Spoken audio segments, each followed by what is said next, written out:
Assalamualaikum warahmatullahi wabarakatuh.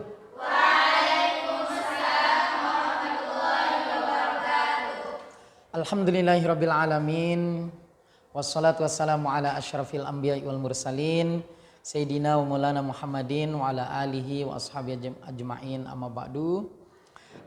Para mahasiswa, mahasiswi Sekolah Tinggi Ilmu Syariah Darul Falah yang dirahmati Allah Subhanahu wa ta'ala. Syukur alhamdulillah, kita muji Allah Subhanahu wa ta'ala dengan ucapan Alhamdulillahirabbil alamin. Salawat dan salam kita sampaikan kepada junjungan kita baginda Nabi besar Muhammad sallallahu alaihi wasallam. Allahumma shalli wa sallim wa barik alaihi. Mudah-mudahan berkat salawat yang kita baca kelak pada hari kiamat kita mendapatkan syafaat beliau. Amin ya rabbal alamin. Baik para mahasiswa, gimana kabarnya hari ini? Alhamdulillah, sukses luar biasa. Allah Akbar. Masya Allah, luar biasa ya semangatnya pada hari ini. Mudah-mudahan semangat ini terus terjaga sampai dengan sesi pertemuan kita pada hari ini. Siap menjaga stamina sampai selesai? Siap. Oke, terima kasih. Baik, pada kesempatan ini sebelum kita lanjut, tolong Risma dijalankan absennya. Oke, di absen sekarang minggu keberapa? Minggu ketiga ya? Oke, minggu ketiga, pertemuan ketiga.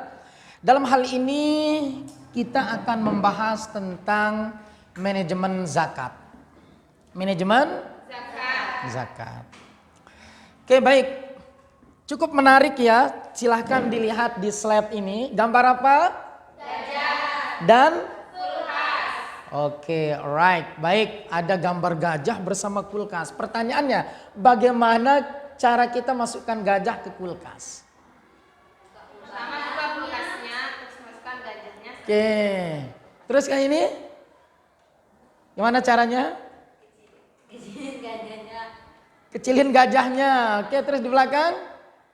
Dipotong dagingnya lalu dimasukkan ke kulkas. Dipotong-potong dagingnya lalu dimasukkan ke dalam kulkas. Baik, jadi itulah manajemen. Bagaimana kita berpikir secara mendalam, ya? Apa solusinya ketika kita menemukan sebuah permasalahan? Apa solusinya?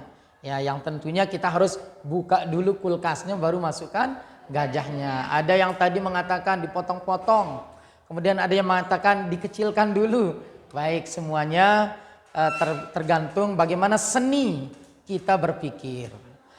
Baik, ilustrasi yang kedua. Di sini ada gambar kereta api dan juga ada gambar mobil. Kira-kira mana yang termasuk manajemen dan yang tidak termanajemen?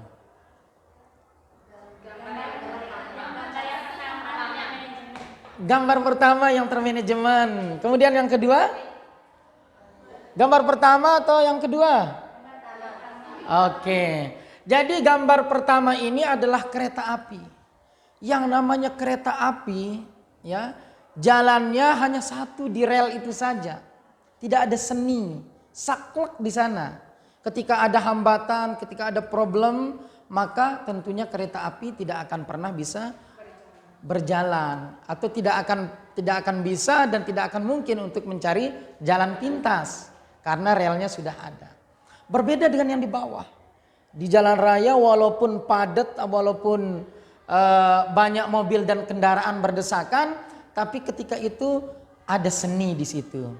Bisa jadi sang sopir mencari jalur alternatif untuk bisa menempuh tujuannya. Ataupun bisa jadi yang ada di dalam mobil turun untuk cari gojek sehingga dia cepat bisa sampai kepada tujuannya. Oke, itulah manajemen yang di atas tanpa manajemen, yang di bawah termanajemen. Do you understand? Yes. Oke, thank you. Lalu pertanyaannya di sini menarik. Mengapa kita perlu manajemen? Jadi Imam Ali karamallahu wajhah, seorang khalifah sekaligus sahabat dari baginda Rasulullah sallallahu alaihi wasallam, beliau pernah mengatakan, apa kata beliau? Al-haqqu bila nizamin yaglubuhul batil bin nizam. Kebenaran yang tidak terorganisir dengan baik akan dapat dikalahkan oleh kebatilan yang terorganisir. Nah, jadi kita harus mengorganisir, kita harus memanage segala sesuatu untuk bisa sampai kepada tujuan kita. Begitupun apa yang disampaikan oleh baginda Rasulullah sallallahu alaihi wasallam, innallaha tabaraka wa ta'ala yuhibbu idza amila ahadukum amalan ayyutqinahu. Sesungguhnya Allah yang maha mulia dan maha tinggi menyukai bila salah seorang di antara kalian melakukan pekerjaan dengan itqan, pekerjaan secara profesional, sesuai dengan alurnya, sesuai dengan tupoksinya, sesuai dengan profesionalnya. Oke, itu alasan bagaimana kita belajar atau perlu manajemen. Kemudian selanjutnya ada konsep manajemen. Konsep manajemen. Apa pengertian manajemen secara bahasa? Secara bahasa berasal dari kata to manage. How to manage something. Bagaimana kita mengatur sesuatu. Jadi bagaimana kita mengatur sesuatu, bagaimana kita menyusun sesuatu.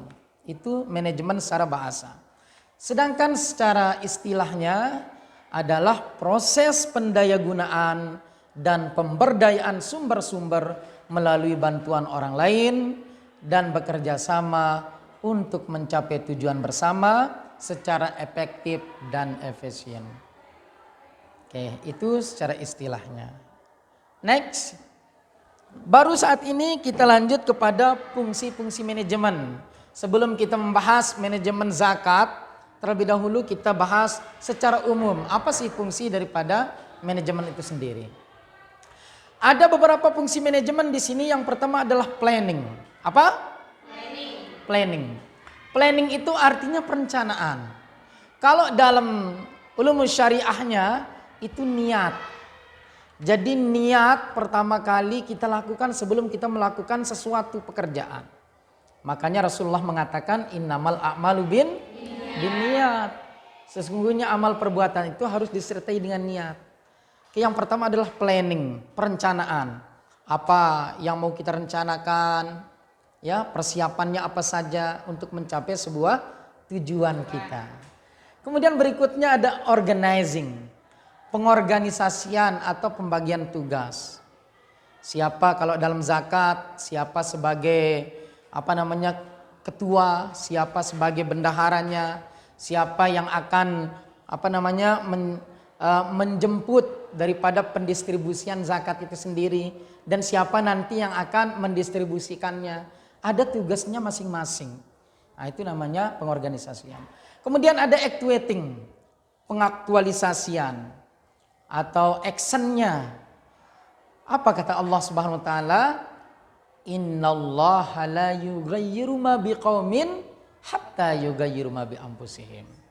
Sesungguhnya Allah Subhanahu wa taala tidak akan merubah nasib suatu kaum sehingga kaum itu mau merubah dirinya sendiri. Artinya sebuah pergerakan, ada harakah di situ, ada kegiatan. Seperti itu ada actuatingnya.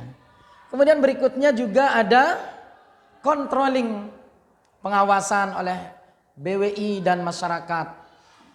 Kemudian ada juga evaluating, ya, evaluasi bagaimana hasil dari pekerjaan kita, apa yang harus ditambah atau apa yang harus dikurangi atau apa yang harus ditetapkan, ada evaluasinya. Dan ada tambahan juga di sini ada leading. Leading itu artinya kepemimpinan. Kullukum ra'in wa kullukum mas'ulun an ra'iyatihi. Setiap kita itu adalah pemimpin dan nanti kita akan dimintai pertanggungjawaban terhadap apa yang kita pimpin. Seperti itu fungsi-fungsi manajemen di sini. Kemudian berikutnya secara umum manajemen zakat atau pengelolaan efektif amal jariah Islam. Zakat ini yang kita kenal dia adalah rukun Islam. Yang keberapa? Yang keempat, ya. Oke, zakat ini merupakan rukun Islam. rukun Islam berarti zakat adalah sebuah kewajiban, ya.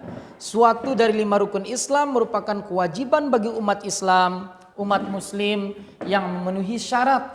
Tujuannya adalah penyucian harta dan kesejahteraan sosial.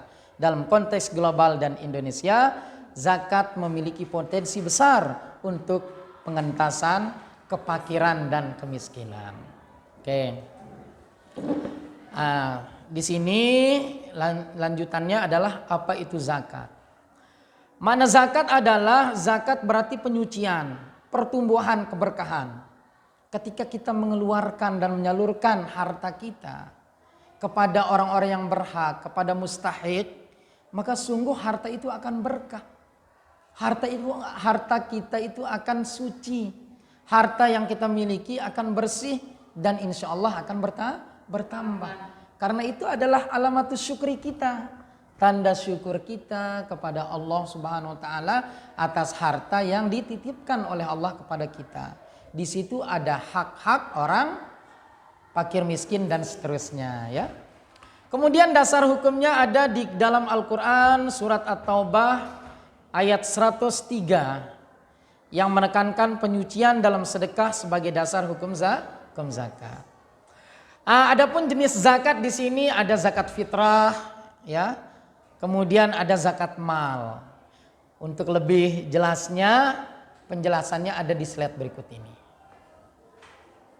Oke, di sini ada jenis-jenis zakat. Pertama zakat fitrah.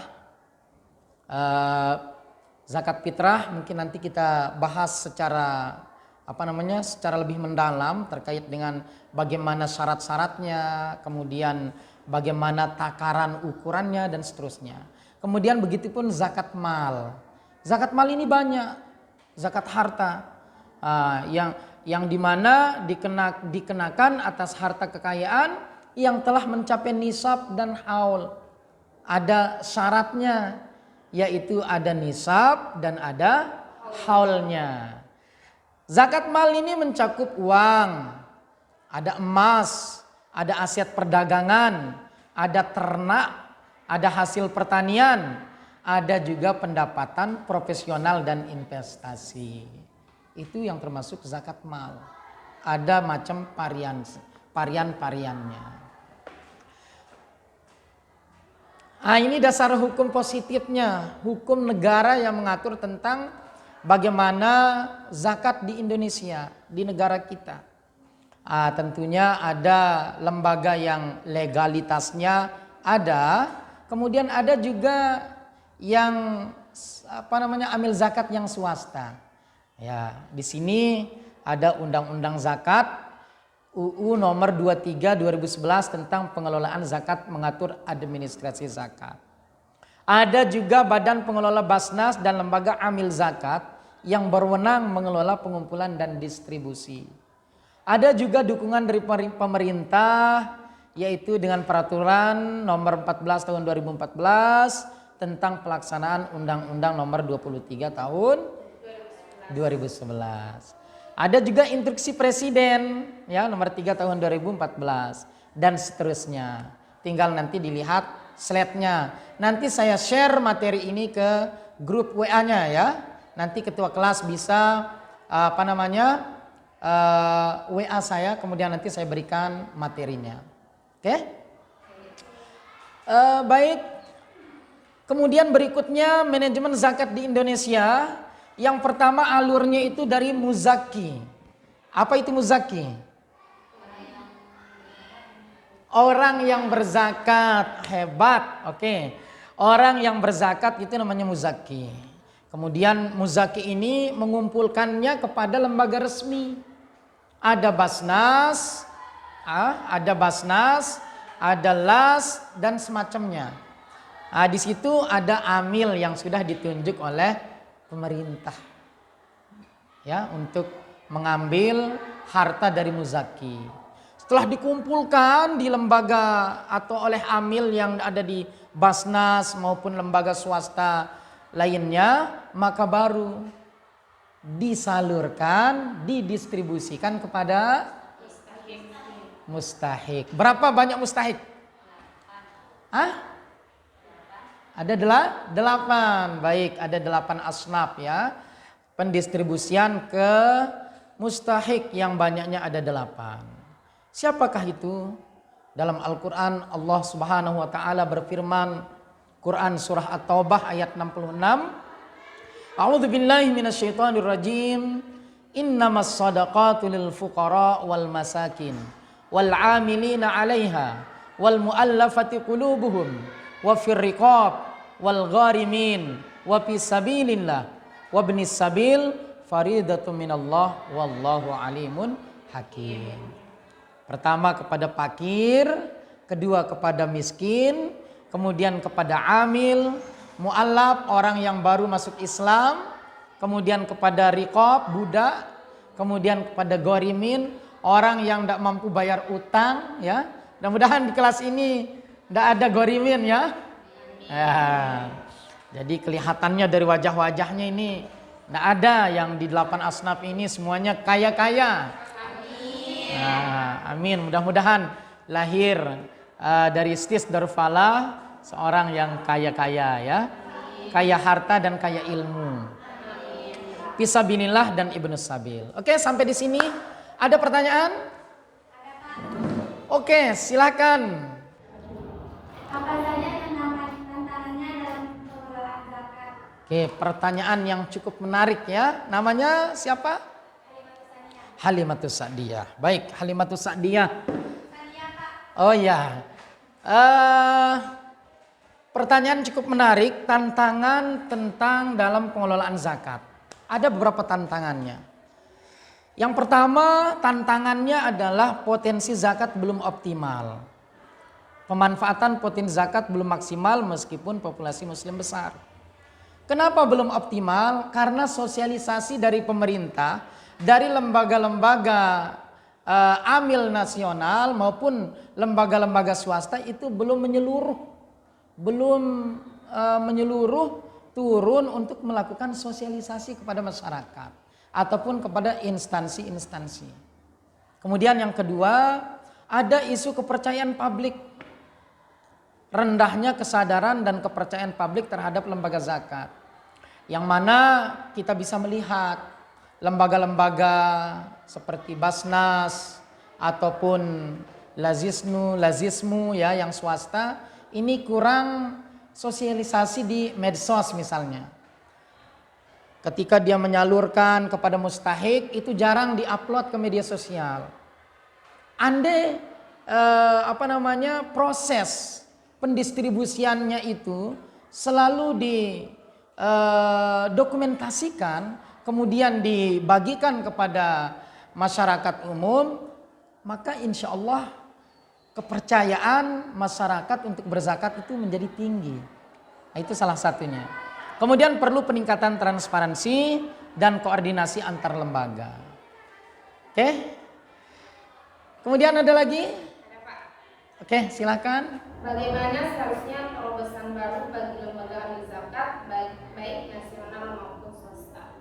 Oke, pertanyaan yang baik ya. Solusinya ya, karena kita saat ini hidup di zaman metaverse, zaman 5.0, zaman digitalisasi, zaman perubahan.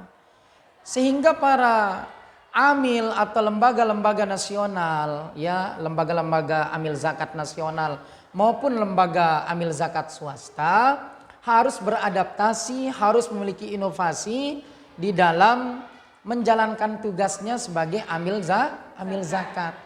Ya, bisa jadi caranya itu dengan membuat laboratorium manajemen zakat. Kemudian penggunaan teknologi untuk pengumpulannya. Tidak hanya terjun langsung secara tradisional, tapi mungkin bisa dia menggunakan kris. Begitu di scan langsung masuk ke rekening amil zakat. Kemudian pelacakan, pendistribusian zakat, serta zakat pada aset modern seperti saham, investasi, pendapatan profesional, dan seterusnya harus dilakukan di era metaverse saat ini. Oke, saya kira itu saja materi kita pada hari ini. Jadi kesimpulannya adalah memperkuat pengelolaan zakat untuk dampak sosial, yaitu zakat adalah alat yang sangat ampuh untuk pengentasan kemiskinan dan keadilan sosial. Pengelolaan yang efektif memerlukan dukungan hukum, transparansi, dan kepercayaan publik. Insentif pajak dapat meningkatkan kepatuhan zakat. Inovasi dan edukasi berkelanjutan sangat penting untuk membuka potensi penuh zakat. Sekian, terima kasih. Mari kita akhiri dengan membaca doa kafaratul majlis. Subhanakallahumma wa bihamdika asyhadu an la ilaha illa anta. Sallu ala Nabi Muhammad. Terima kasih dan mohon maaf atas segala kekurangannya. See you next time. Assalamualaikum warahmatullahi wabarakatuh.